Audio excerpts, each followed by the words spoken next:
My Best Friends Live in the Woods. The Adventures of Albert by Anne Michelle Moracek. Chapter 24. Lost and Found.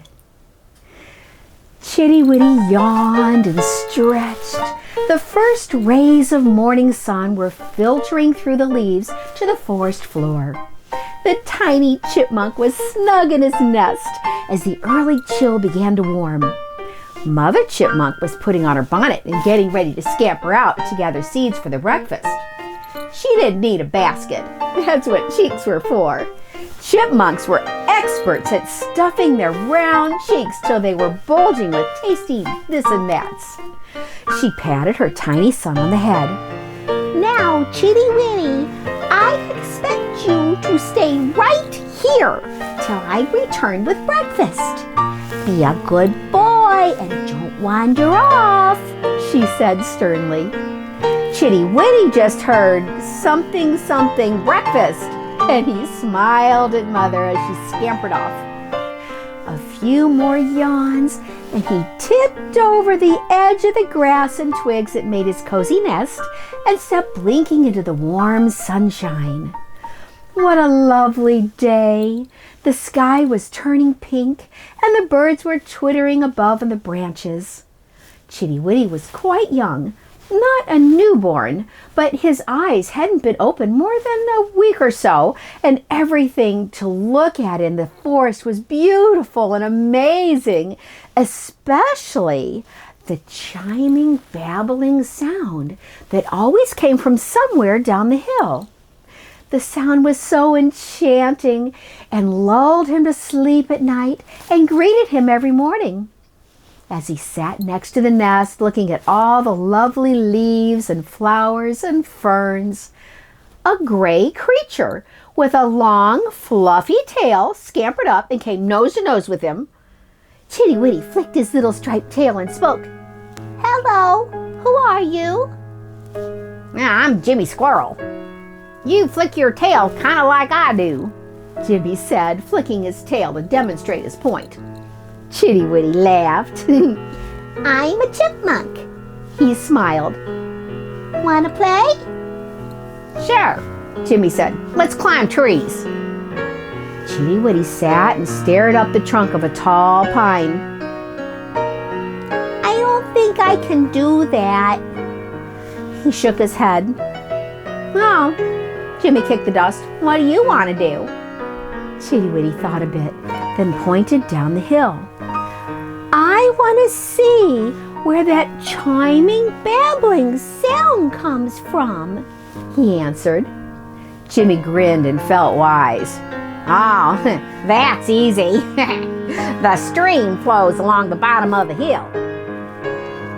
What is a stream? Chitty Witty tried to look down the hill, but the ferns and forest vines were too tall to see over. Come on, I'll show ya.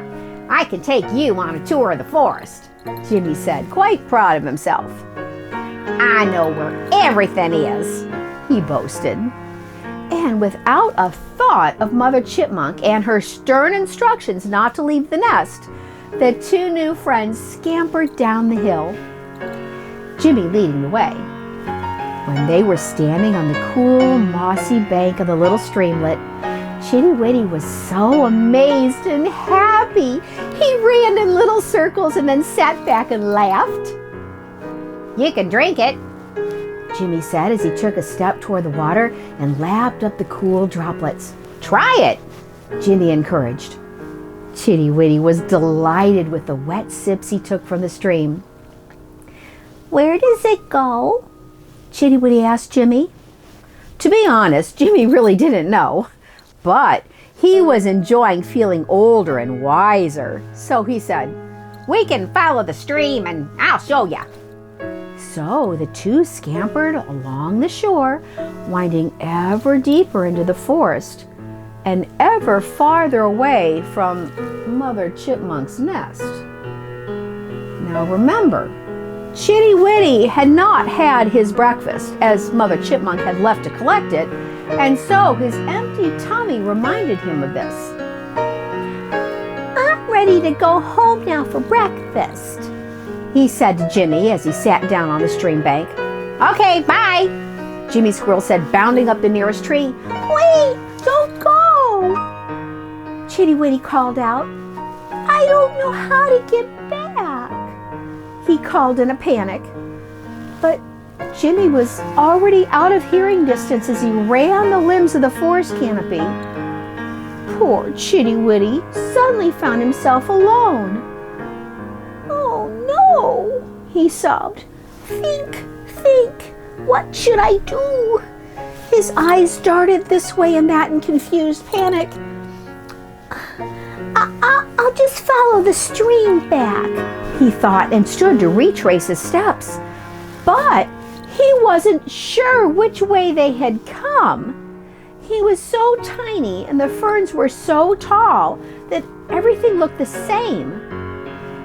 He finally decided to turn right and hug the bank of the stream. He thought he would be home soon. But then the stream broke into 3 smaller streamlets. He hadn't noticed that before. Which one to follow? Oh dear, he fretted. All this walking had made him quite sleepy, having never walked that far before in his whole life. Maybe I'll decide after a short nap, he told himself. He made a nest of sorts out of leaves and settled in for a nap. Meanwhile, back at the cave, Bluebell, Charlie, and Albert were preparing to go out. They each had a basket on their arm and were going to find raspberries. The raspberries should be ripe by now, Mother Skunk had said as she sent the 3 out the door. Don't come home till the baskets are full, she instructed. As they walked out, Bluebell asked Albert, Have you seen any ripe berries yet this season? Albert shook his head. Maybe we should ask the birds, Albert offered. They're always the first to know. Good idea, Bluebell smiled. As they trotted along, they came across Mrs. Robin. Hi there, Charlie said, bounding up to Mrs. Robin, who looked up startled. Sorry, Albert said much softer. Do you know where the raspberries are ripe? He asked her. Mrs. Robin bobbed her head and she stepped along. I eat worms, you noise monsters, she chirped and fluffed her feathers. No, I don't know. Oh, sorry to trouble you, Bluebell said, and she put her hand behind Charlie's back and led him further down the path. Next, they came across a blue jay, perched on a low limb of a holly bush, its pointed leaves a shiny bright green. Do you know where the raspberries are ripe? Albert asked the jay. Yes, and it's my secret, he squawked and promptly flew off. Well, how rude! Bluebell was annoyed. Just a bit later, Crow Teacher could be seen as he flew from branch to branch. Albert called up to him. Crow Teacher, do you know where the raspberries are ripe? The old crow perched on a limb and bobbed his head. Yes, come follow me, he squawked and flew off. Wait, slow down, Bluebell called up as the 3 tried to run, looking up to follow his lead. They had just gotten to the stream's edge when Bluebell stumbled over a lump in the leaves. She tumbled and sat back on the moist stream bank. Albert and Charlie came running up from behind to see a little chipmunk emerging from the lump of leaves. The tiny chipmunk was crying and rubbing his head. Oh my goodness! Bluebell came over to see the tiny striped little one. Are you all right? The little one sniffed and tried to stop crying, but he nodded okay. Charlie sat down next to him and asked, What are you doing sleeping in the leaves? Chitty Witty started sobbing again. Bluebell took over. You are too young to be out of your nest alone, she observed. What is your name?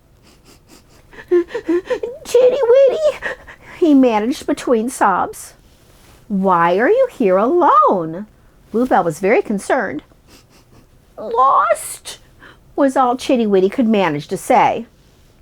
Well, we can't leave you here crying, Bluebell said as she stood. Why don't you come with us? We're off to pick raspberries. I'll bet you're hungry.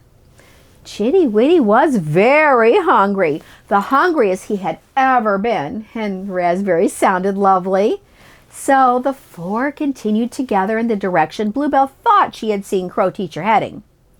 To their delight, the raspberry thicket was just ahead, and they munched and filled their baskets. So why did you leave your nest? Bluebell asked the new little friend. Jimmy Squirrel, Chitty Witty said between mouthfuls of berry. What does Jimmy have to do with it? Albert was amazed his hit-the-stick partner had a role in all this. Chitty Witty just said, forest tour, and continued munching. Presently, the baskets and all four tummies were full. We can't just leave him here, Albert said, looking to Bluebell for an answer. True, she said. Let's take him home to Mama, Charlie offered. Good idea, sweet one. Bluebell stroked her little brother's head. Better follow us home, Bluebell offered to Chitty Witty. Mother always knows what to do. And so they arrived home with 3 full baskets of raspberries and a bonus chipmunk. Needless to say, Mother Skunk was quite concerned. Can we keep him? Charlie jumped up and down. It's not that simple. Mother Skunk's expression was dark. She leaned down to be at eye level with the new little one. Do you have a mother waiting for you in a nest? She asked. Chitty Witty nodded yes. Mother Skunk stood up, rubbing the small of her back. Then we need to try to find her. Mother Skunk stood still and thought. Then she clapped her hands as she did when she had a wonderful idea. I know, she beamed. We will call Tidal. He can send a message over all the forest. Found one baby boy chipmunk. Will his mother please come to the great glen at sunset tomorrow? That should do it. She clapped again, pleased with her idea. And so Tidal the sparrow was called for, and then sent out to chirp his message to all the creatures of the forest. Word spread fast, and soon everyone was talking about the lost chipmunk. Jimmy Squirrel was safe in his nest when he heard Tidal's message. Oh no, he thought. I wonder if it's the chipmunk I met this morning. He was going to roll over and go back to sleep, but a creeping feeling of a guilty conscience began to wave over him. Maybe I should go and talk to Mother Skunk, he said to himself out loud as he climbed down the tall oak. When Jimmy arrived at the cave, the familiar little trail of white smoke was curling up into the sunset. Bluebell answered the door when he knocked. It's you, she frowned. About time you showed up. Who is it, dear? Mother called from the kitchen. Jimmy Squirrel, Bluebell called back. Have him come in, Mother called. He has some explaining to do. The greeting let Jimmy know it was indeed the same chipmunk and that he was in some sort of trouble. His tail began to twitch nervously. Albert, seeing Jimmy, bounded up all grins. Hey, Jimmy, want to play? He beamed. Not now, Mother said sternly. Now, Jimmy, sit down and tell me everything you remember about this morning. As Jimmy told what he remembered of the morning's meeting with Chitty Witty, Mother Skunk sat, hands folded on her lap, and nodded. Well then, she sighed, I'm not really sure who is at fault here.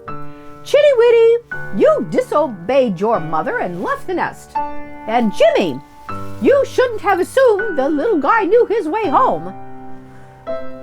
Mother soothed their apron and thought, all we can do is hope your chipmunk mother hears the message Tidal is spreading and comes to claim you at the great glen tomorrow. She was shaking her head as she rose to trot into the hearth room.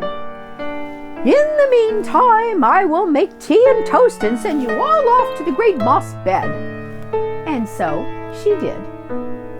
The next day, she kept all the children in. She didn't want anyone wandering off, and especially not Chitty Witty.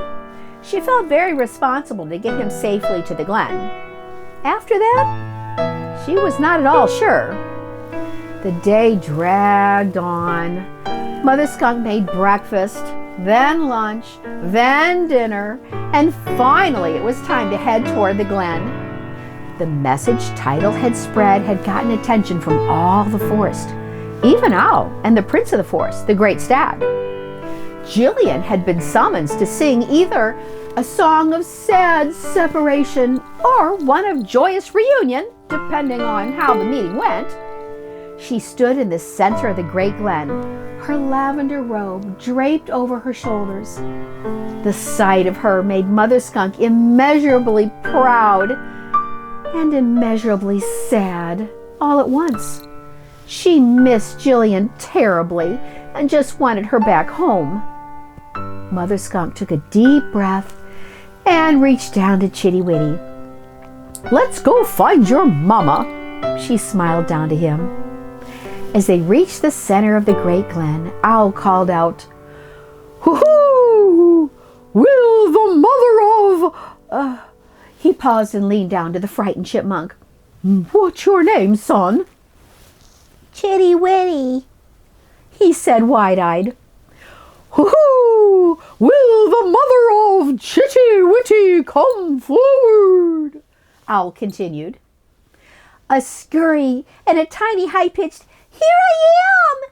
came from the other side of the glen. A mother chipmunk, her bonnet tied under her chin, came scampering up in a flurry of nervous excitement.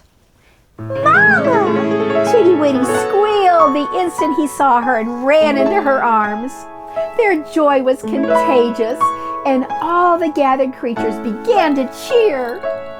Owl looked over to Jillian and nodded for her song to begin. But much to his dismay, she was busy taking off her robe and folding it neatly. "I'm sorry," was all she could say to Owl as she too ran into Mother Skunk's arms. Then Jillian called out, "Anthena, are you here?" Anthena stepped into the clearing, big tears welling up in her eyes. Jillian held out her arms for her friend and she came running. As the two hugged, Jillian looked over to the Prince of the Forest, the Great Stag, and said, "I promised Anthena first to always be her best friend." The stag nodded in understanding. "Let's go home," Mother Skunk said in a joyous shout. And so there were two children who were lost and found that night. Chapter 24, Lost and Found. Discussion and questions. Choices. All of Chitty Witty's troubles would have been avoided if he had paid attention to his mother's instructions. I've often heard the expression, "Everything happens for a reason." Perhaps at times that reason is just our own carelessness and bad decisions. Question 1. Are there problems in your life that were caused by your own poor choices? Question 2. What steps can you take to correct those situations? The children turned to Mother Skunk to find a solution to their difficult situation. She had the wisdom and experience needed to devise a plan of action. Question 3. Is there someone you can turn to for wise advice? Jillian had made a very difficult career and path choice that she now regretted. Sometimes we feel trapped in a situation when, in truth, all we need to do is walk away. Question 4. Reflect on your current commitments and situations. Is there anything that would be better if you just walked away? Question 5. Are there any promises you need to honor above your current life choices? I am the composer and performer for all the music in this video. Both audio recordings and the printed scores are available on mybestfriendsliveinthe.woods.com. I will provide the link below. The painted illustrations are also my creation. Prints are available on mybestfriendsliveinthe.woods.com. This is a novel. The chapters are meant to be heard in the order in which they were written. And while each chapter can stand alone, they do build as new characters are introduced and past events are referred to. Please be sure to like, share, and subscribe. The chapters are numbered, so if you're just joining us, be sure to go back and watch from chapter 1. In a dream.